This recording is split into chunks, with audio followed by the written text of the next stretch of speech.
welcome to the Lacrosse Show with Connor Wilson. With me, as always, Mr. Mark Powers, coming at us live from Washington, D.C. Thank you for making it on, even though you're traveling. You got a purple king chair down there. I like it. I do. Well, for an occasion like tonight, we're talking to some lacrosse royalty. It's only appropriate, man. Well, that's a good hint, and that is a nice segue to later on. We got an interview. Kyle Harrison's coming on, joining us for the show. Very excited to talk to him about Team USA and, maybe even some other stuff. Who knows? We'll see what we get to. But we want to break right into things and talk about Uganda. Dream 2014, trying to get this team to Denver, first African nation to send a team to the FIL World Championships. It's a big deal. Have you seen the video?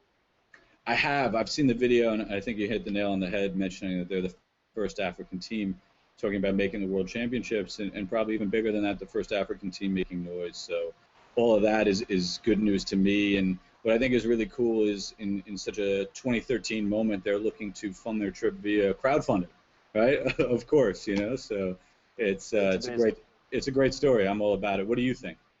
Well, I actually know a couple of the guys on the Uganda team. Well, I guess they may not be on the team yet, but they're playing in the league over there in Kampala. The wonders of Facebook. And you've got a group of really passionate guys who have taken to the sport very quickly. They also have a women's team, and they support each other. I think it's a really strong place for lacrosse to grow. And, got to give a huge shout out to Fields of Growth for getting that going. Something else to keep your eyes on. In the next couple of weeks, I hear we may be getting a big sponsorship deal announced for them. So we don't know that that's finalized yet, but we're hearing some rumblings about it. So it looks like these guys are starting to get support. So check out the video. I would urge everybody to do that, and support some newcomers to our sport. I think that's just a fantastic thing. Yeah, I like that talk. I like that talk a lot for them to get sponsorship. And I like that it's Uganda, a nation that hasn't necessarily been the most peaceful in Africa, and it's great that they're the first group that's coming out. I think it's nothing but a positive message, and I wish nothing for the best for them. I think they could do some damage in Denver. Look out, everybody. Be on notice. Yeah, that's what the word on the street is. But, moving on to actually another positive story in the lacrosse world, which is good. Last week we hit up a couple negative stories. We got breast cancer awareness. This is a big month, and I'm going to let you take this one, being a salt shaker, a man in pink yourself. Sure. Fill me in a little bit. So, obviously October is National Breast Cancer Awareness Month, and for me that personally hits home. My mom is a breast cancer survivor. She's about 12 years in remission. And, there's no other way to put it, but cancer sucks, and regardless of the circumstances, whether it's wearing pink, things of that nature, all of it is a good effort. The Salt Shakers themselves, our club is founded to further breast cancer research. That's why when you see us at tournaments, you see us wearing pink, and actually this month in October, we're taking part in the Susan G. Komen Avon Walk for Breast Cancer. We've been doing that the past couple of years, raising money. This year we've set an ambitious fundraising goal of $5,000. We're pretty close, hoping to eclipse that. And as far as I'm concerned, any efforts towards goodwill, humanity are good things, and lacrosse has been great with that, whether it's Salt Shakers and breast cancer, Headstrong and blood cancer, the Wounded Warrior, the 24 Hours for Soldiers event. It's nice to be able to come on and talk about these positive things that lacrosse is bringing to the community rather than the negative stuff that we had to touch on last week. No question about it. So how can people get involved with what the Salt Shakers are doing with the Avon Walk in particular? How can people get involved and support you guys with that? Sure. So you can find us on Facebook at Salt Shakers Lacrosse, or probably easier, go to our website, laxoften.com. And you should be going there anyway to see what's good with the Salt Shakers, check out some merchandise, the important shameless stuff. Plug. Oh, my God, shameless plug. Totally fair. I can't hold that against you. You're on the show. You get to do that. But we've steadily increased our donations, and like I said, it's something that hits home for me. I don't advocate that you have to donate, but it's for a great cause, and if you could help us out, that'd be great. Awesome. Well, moving on to topic number 3, we've got MCLA Tournament. It's moving. It's going to Cali. I like it. Yeah, you're a club guy. What do you think about this? Do you want to see it there permanently or what? Well, I think what they're starting to do is good in moving it. When I played club at Boston College, I got there right after we dropped the varsity program, and back then it was the USILA.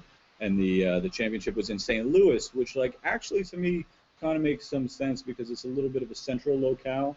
You know, both the West Coast and the East Coast have to travel, and those type of areas are emerging. You know, it'd be cool to kind of go to some of those emerging lacrosse markets in the center of the country, but at the same time, I feel for Cali. I mean, Samir, TLN, they're obviously based out there, and Cali lacrosse is huge, and Cali in the MCLA is a big deal between, you know, Chaptown, UCLA, Cal Poly, making noise all the time. Like, they deserve this. So, you know, I appreciate that it's there for right now.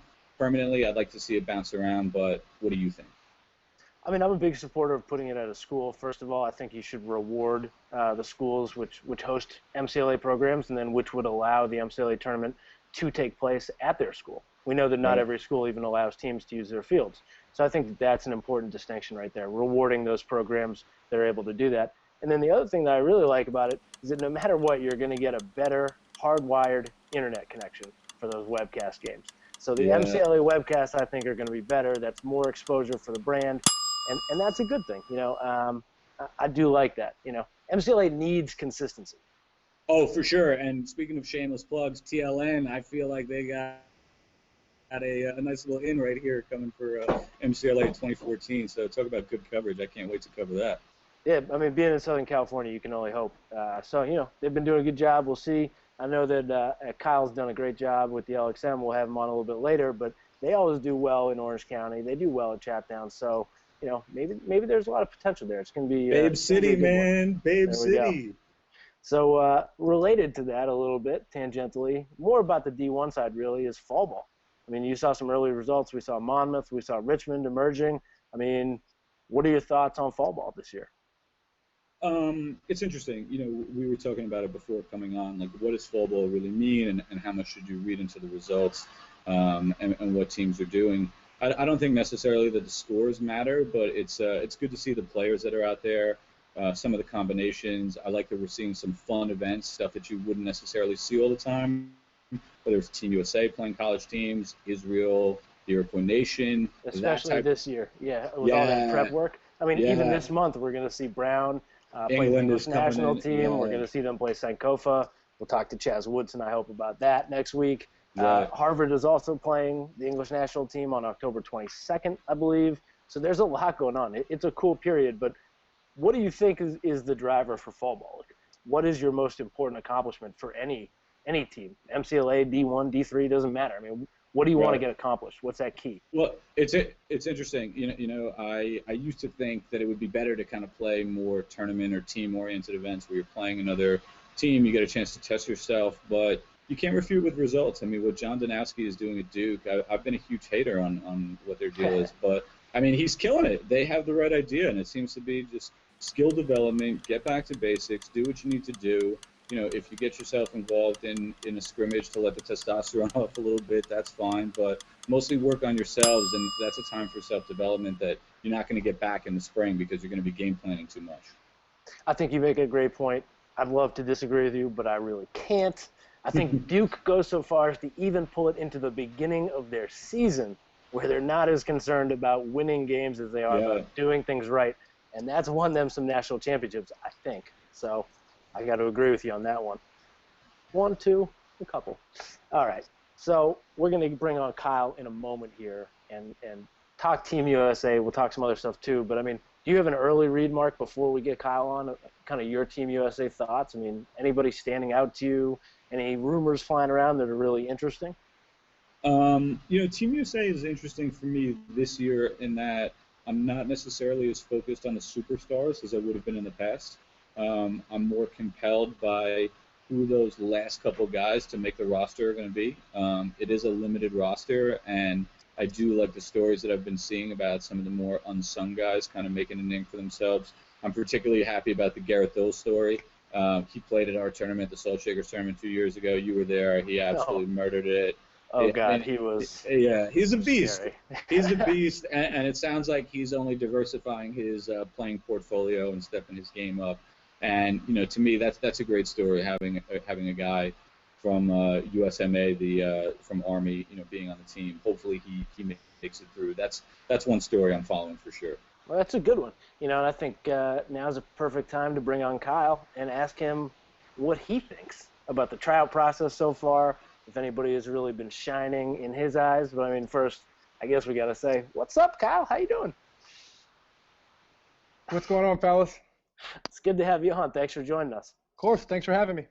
Yeah. So how are things down in Alexandria, Virginia for you? I mean, a couple intense games, huh?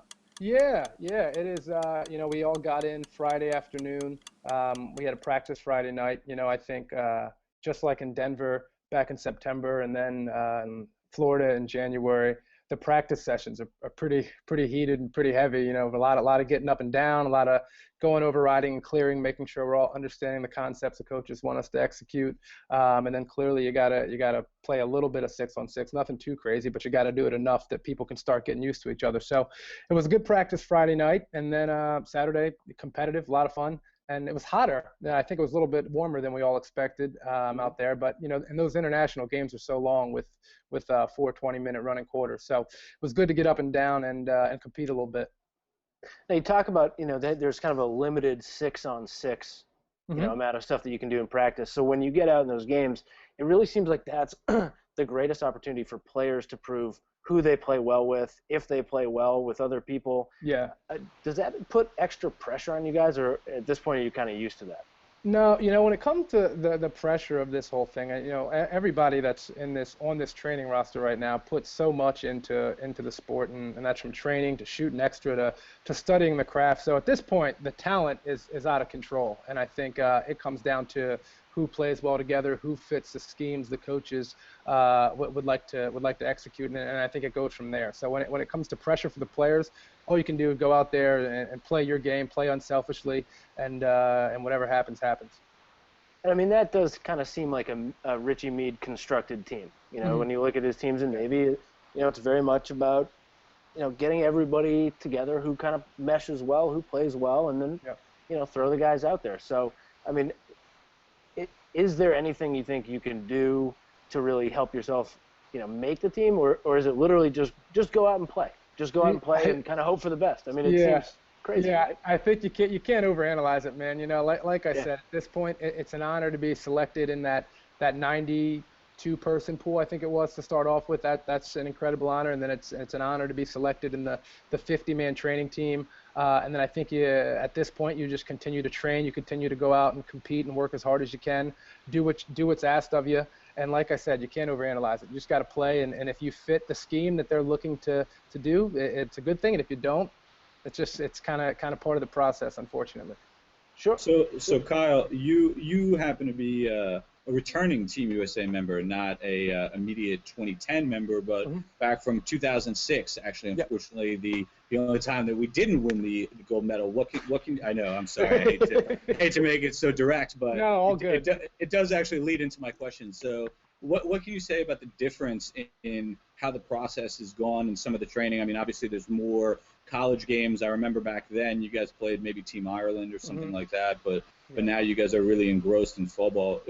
Talk about the disparity and how the process has evolved, and your involvement with the national team since you got out of Johns Hopkins. Yeah, absolutely. So, I think each process has been different. When I originally got out of school, if I remember correctly, it was literally we won the national championship. I think I went away with my teammates for a couple of days, came back, and it was just a weekend of tryouts, if I remember. It was like a Friday night game, couple games Saturday, couple games Sunday, and then it was done, and the team was selected.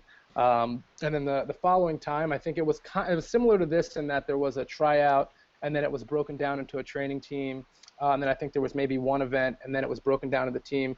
Whereas this process, I think, is pretty cool, and it kind of gives the coaching staff and selection committee, a full look at the guys, and they're really able to see how guys develop, see how guys play well together, because we do have a handful of events to do. We played last weekend in Virginia, so we had a practice, and then we also had a game. I was on the white team. We played Towson. The team blue played Loyola, and then we scrimmaged each other for a quarter or two, I think. And then next weekend we'll have a full practice weekend. So we'll practice Friday night, we'll practice a few times Saturday, we'll practice Sunday, and then I think they're considering adding one more practice weekend, but we definitely have a game in Florida in January. So this process is really thorough. You're going to get to coaches will get to see guys develop chemistry, get to see really what they're looking for. And I think, unlike maybe back in 2006 where it was one tryout and you played, and if you didn't play well, chances are you weren't going to make it. This one, you have an opportunity to really work on your game, work on what they're looking for, and develop some chemistry with the guys around you. Right. So why don't you talk a little bit about what it's meant for you to play on Team USA in the past, have a chance to play now. I mean, you're one of a really select few guys to have that opportunity. And then, if you could, just because none of us will probably have the opportunity to get there ourselves, tell us a little bit about what it's like to actually play in the FIL World Championships. I mean, literally the pinnacle of the sport other than a national championship or a Saturday night at Homewood. Yeah. Honestly, it's been one of the biggest honors of my career. I think, as a kid, you watch the Olympics, you watch folks represent their country, and that's something you dream of, right? That's something you want to do. So for me, back in 2006, when I got to play on the U.S. national team and wear a jersey with, USA on the front of it and stand there at the championship game and listen to the national anthem be sung, I mean, that's one of the highlights of my career. I can remember that moment like it was yesterday. So having the opportunity over the past couple years to, whether that's playing in the Champions Challenge or the duel in Denver or any time you get to wear anything that has United States of America on your chest, it's just such a sense of pride, man, and it's been incredible. And so for me, as you said, it's certainly one of the pinnacles of the sport, and for me, it's certainly something that when I got in heavy into the sport at Hopkins, that was something I set my mind on, that I really would love the opportunity to represent my country, and it's something I'm very proud of that I had the opportunity to do that. Right.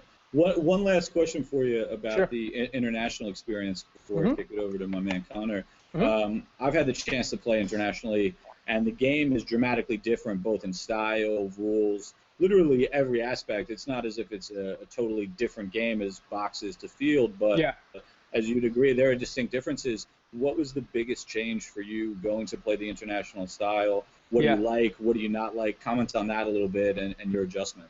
Yeah, I mean, honestly, it's not too crazy of an adjustment. The only thing that I immediately noticed from the beginning was that games are long. You're out there for a while. Yeah, and, running quarters, all that. Yeah, exactly. You think at halftime you're thinking the game's over and you have a whole other half to play. Yeah, so that was the first immediate notice. And then the other thing I noticed is that fouls are called pretty quickly in the international. More of a finesse game. Yeah. You don't get away with some of the stuff where it comes, whether it's a cross check or a slash, or you push somebody, you think it was from the side, they call it from behind, so things like that. So it's just called a little tighter, and the length of the games are the things I immediately notice. Right. Yeah, and like timing. Like I played in Berlin this past summer, and they started the penalty clock immediately. They didn't wait for the guy to get off the field, things like that. Right. It's like, I was like, what are you doing? Yeah, absolutely. Well, they start the man up with the guy still on the field, but they don't start the clock until he sits down in the chair. Right. You literally have to sit in a chair. Yeah. So you got to sprint off. Yeah. No, when I played down in Australia, that was one of the greatest rules ever. I came off the side, I took a knee, and they're like, "What are you doing? You got to sit in the chair." I was like, I'm sorry. I'll sit in the chair." Yeah, I had some words with many an official this summer. It was not polite, not cordial. Part of the game. Yeah. So, Kyle, I don't want to look ahead to 2018. But you and I have talked about this a little bit, and we've talked about guys are being able to see success even later on in life, and just keep these careers going. I mean, you look at Casey Powell, you look at John Grant Jr., some of these guys. I mean, it is amazing the longevity. How is that possible? I mean, it seemed like that wasn't possible 5 years ago. Is something changed? Right. I mean, I think honestly the opportunity to play more and guys are working in the sport. And so, I can't comment for 10, 15 years ago because I wasn't a part of it at that point. But what I can say I've seen over my professional careers is the amount of guys that do lacrosse activities full time is growing quickly. And so guys are personal trainers, guys are coaching, guys are doing things that are allowing them to train seriously, have a stick in their hands on a daily basis. Guys want to be great. Guys are studying film. Guys are trying to do things to elevate their game. And I think as long as you take care of your body and train and are doing the right things, I mean, as you just said, we got guys that are 38, 39 years old, absolutely killing it. So, well, hey, talk about that for a second. I mean, realistically, whether you recognize it or not, you're arguably the torchbearer for that. I mean, we did have, Mikey Powell coming out of college before you got his line, but realistically, you've had the longevity. You've been in Yep. this game almost 10 years as a professional now. Yep. You're one of the first guys to do lacrosse full time. Talk about that. I mean, that's a big deal. Yeah, it's something I'm very proud of. STX, from the beginning has been so supportive, and they've really allowed me the opportunity to train and take lacrosse seriously and really treat lacrosse as a professional sport that we all believe it is and all want it to continue heading that direction. So, first and foremost, I'm so thankful for that relationship. And they've been great from the beginning. Nike Skills, the same thing. And so for me, as you just said, something I'm proud of, and it's something that I take very seriously. I think lacrosse for me has opened so many doors, man, and it's done more than I could have ever imagined. So I take you take it seriously from a reputational point, or you take it seriously as in what you want to see happen with the game and yourself? I think both. Yeah. Both, and for me, what I want to see personally for me, I know as a player, there's still things I have to get better at. There's still things I have to learn.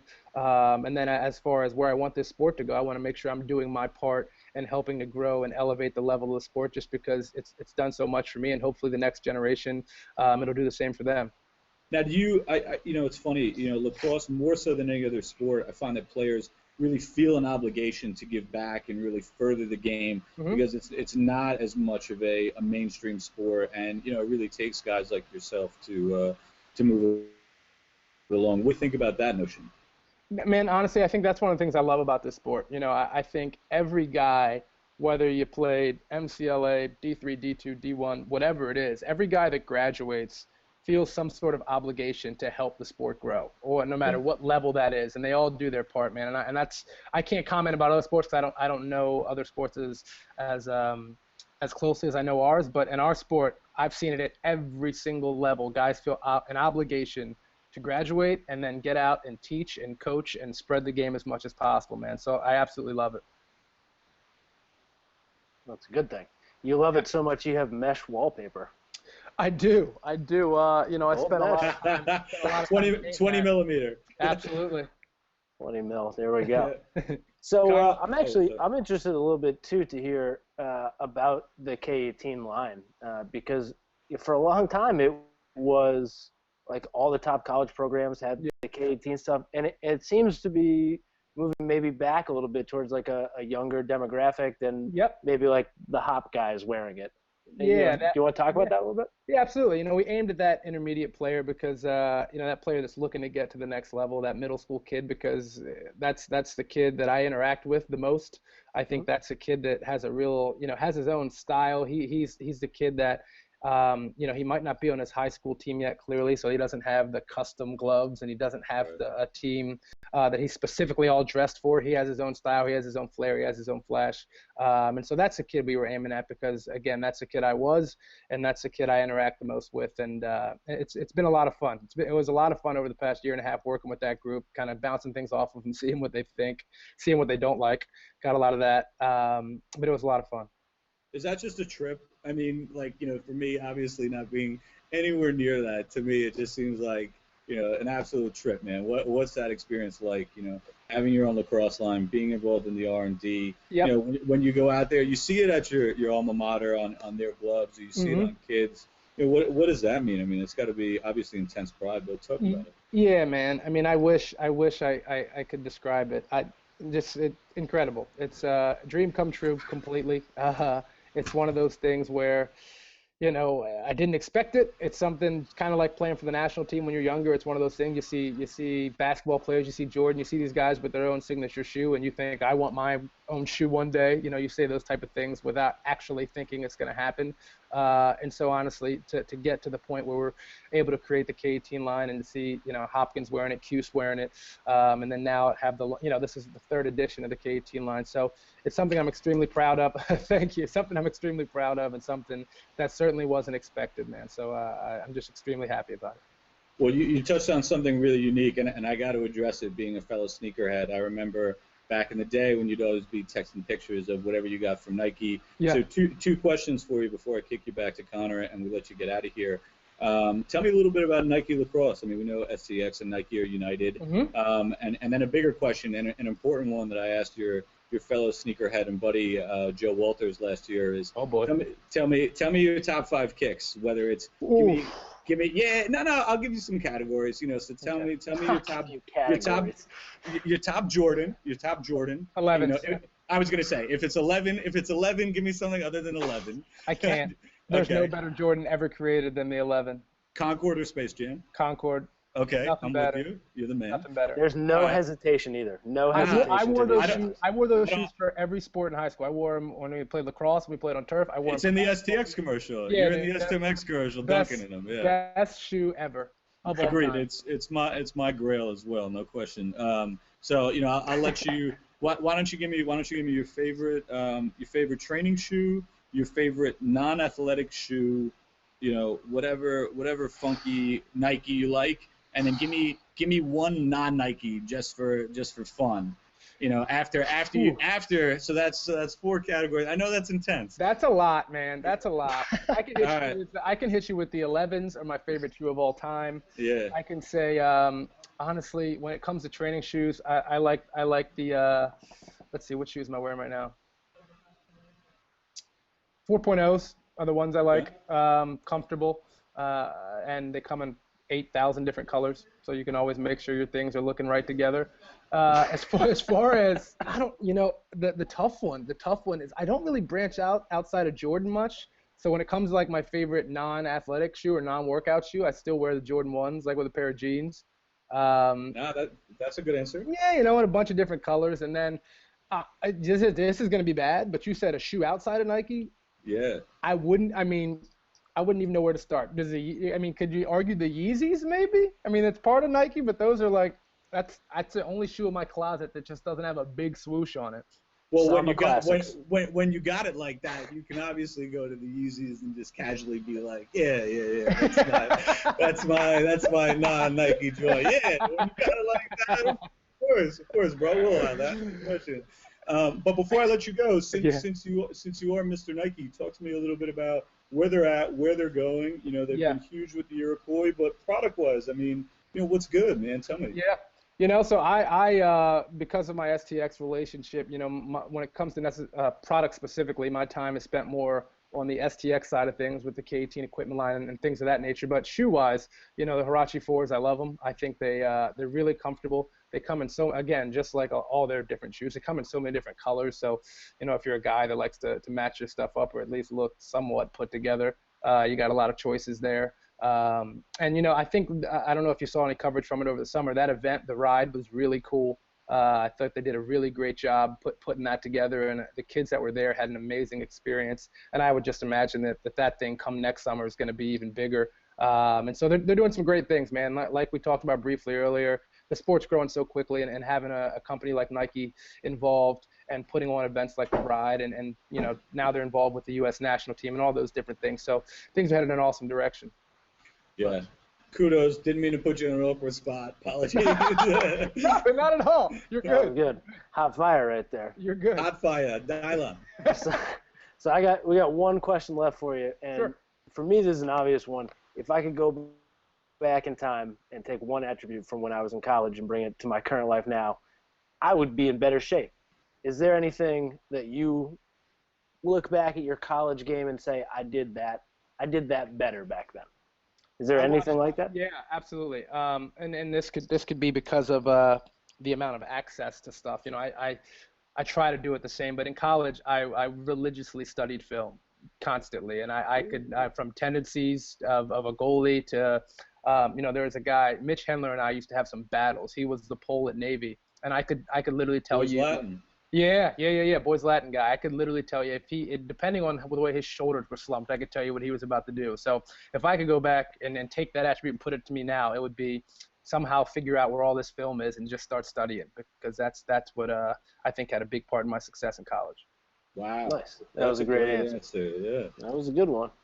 Well, Kyle, thank you very much. Dropping knowledge. You stayed on a little extra time with us, which is great. So we can get some more questions from you and check out your sweet mesh wallpaper, which is always Appreciate good. that. See, I'm loving that. K18 in stores, baby. Go get that.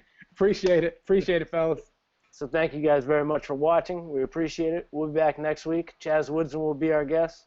Thank you to Kyle. Thank you to Mark. Till next time, hit the wall.